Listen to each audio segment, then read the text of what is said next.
মেয়েদের জীবন আসলে রেস্ট বা বলতে আমি জানি না কখন। ছোট বাচ্চা যাদের থাকে তাদেরও কিন্তু রাতের বেলাও কাজ। তো আসসালামু আলাইকুম। আজকে এটা হলো কোরবানির দিনের ব্লগ ভিডিও। প্রথমে উঠে আমি খিচুড়ি রান্না করলাম। এদিকে আমার বোনের ছেলেটা এখনও ঘুম, প্রায় সকাল 7টার কাছাকাছি সে এখনও ঘুম। ওর আব্বা আবার তাড়াতাড়ি করছিল, নামাজ পড়তে যাবে। এদিকে আমি ওয়াশিং মেশিনে কাপড় কাঁথা ধুয়ে, যেহেতু আমার ছোটো মেয়ে কাঁথা টাথা করতে হয়। তো ওর আব্বা আসলো, এসে দেখে আমার ছোটো মেয়ের জ্বর উঠছে। আমাকে আবার ওর আব্বা 500 টাকা ঈদ সালামিও দিয়েছে ঈদের কোরবানির দিন। তো এটা আমি খিচুড়ি রান্না করছি। আমাদের বাসায় প্রতি সময় কোরবানির দিন কিন্তু খিচুড়ি রান্না করা হয়। এই মুরগির মাংস দিয়ে আমরা খিচুড়িটা খাই। আর একটু পায়েস সেমাই যা রান্না করা হয় ওইটা দিয়ে কিন্তু ওর আব্বা আবার নামাজ পড়তে চলে যায়। তো ওর আব্বা নামাজ পড়তে চলে গেছে অলরেডি। এদিকে আমি সব টুকটাক জিনিসগুলো একত্রিত করছিলাম, দা ছুরিগুলা, বালতি, তারপর বটি ধার দেওয়ারগুলো, প্লাস্টিকগুলা আমি আবার সব ধারটার করায় রাখছিল। ওর আব্বা ওর ছেলে আবার নামাজ পড়ে এসে ছাগলটা নিচ্ছিল। এটা আমাদের জমিদারের ছাগলটা, আমাদের ছাগলটা অলরেডি আগে নিয়ে চলে গেছে। এদিকে আমার ছেলেটা ছাগলকে বেঁধে পানি খাওয়ানোর ব্যবস্থা করতেছিল।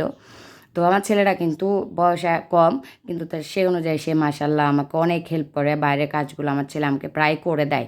তো ছোট মানুষ আসলে কি বলবো বলেন, আমিও বাচ্চা নিয়ে পারি না। আমার যেদিন থেকে আমার বোনের ছেলে আসছে আমার বাসায় বেড়াইতে, তখন তো আরও পারি না। কয়েকদিন পরে ও আবার চলে যাবে। তো আমার খুব ভাল লাগে ওকে, এই জন্য নিয়ে আসলাম। যে রান্না করছিলাম শ্যামাই, এই শ্যামাইটা কিন্তু আমার ছোটো জাল অনেক মজা করে রান্না করে, আমি তেমনটা পারি না আসলে। এদিকে আমার মেয়ে জ্বর, একটু ওষুধ খাওয়াই দিছি, একটু ভালো লাগতেছিল। তো বলতেছে আজকে সবাই সাজছে, ও সাজবে। কিন্তু ওরা তো বুঝাইতে পারতেছি না, মা কোরবানি ঈদের সময় মেয়েদের সাজা না সাজা একই। তোমরা মেয়েরা আছো এখনও সাজো, যখন বিয়ে হয়ে যাবে তখন আর সাজগোজ করা যাবে না। আজকে খুব খারাপ লাগতেছিল আমার বড় মেয়ের জন্য। বড় মেয়ের সাথেও ভিডিও কলে অনেকক্ষণ কথা বললাম। আমার বড় মেয়েও কান্না করছে, আমারও খুব কান্না আসছিল। আর তো কী করবো বলেন, মেয়েদের জীবনে। আমি ওই বছর আমার মেয়েটা আমার কাছে ছিল, এবছর আবার ওইখানে, এই আর কি। এদিকে মাংসটা গরম করে নিয়েছিলাম। আমি মাংসটা রাত্রে রান্না করেছি। এটা হলো খিচুড়িটা, ওর আব্বাকে খিচুড়ি খেতে দিলাম। ওর আব্বা খেয়ে টেস্ট করে বলতেছে যে অনেক মজা হয়েছে। তো আমি বললাম তাড়াহুড়োতে যা রান্না করছি তাই আসলে। এদিকে আমার পাশের বাসার ছোটো বোন আবার, দুইটাই আমার ছোটো বোন, দুইজনের দুইটা, একজনের পায়েস, একজনের জর্দা, একজনের সেমাই, আরেকজনে ওইটা গাজরের হালুয়া টাইপের কিছু দিয়ে গেছে। তো আমি এইগুলোই খেলাম। তো এগুলো আমি খেয়েছি আর ওর আব্বা খেয়েছে। আমার ছেলে মেয়েগুলো ভাত তো খেয়েছে, এবার খিচুড়িও খেয়েছে অল্প। এদিকে আলহামদুলিল্লাহ আমার মাংস রান্না হয়ে গেছে, কোরবানির মাংস, সিনির মাংস যেটাকে বলা হয় আসলে।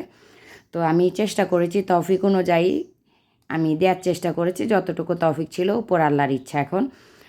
তো এই কাজটা হলো কোরবানির সবচেয়ে কঠিন কাজ, ভুঁড়ি পরিষ্কার করা। ভাগে যতটুক পড়ছিল কিছুটা আমি একটা খালাকে দিয়ে দিয়েছি, আর একটু করে আমার যেহেতু বটটা পছন্দ আমি একটু রেখেছিলাম। এটা হলো কোরবানির দিন অর্ধেক বেলার ভিডিও।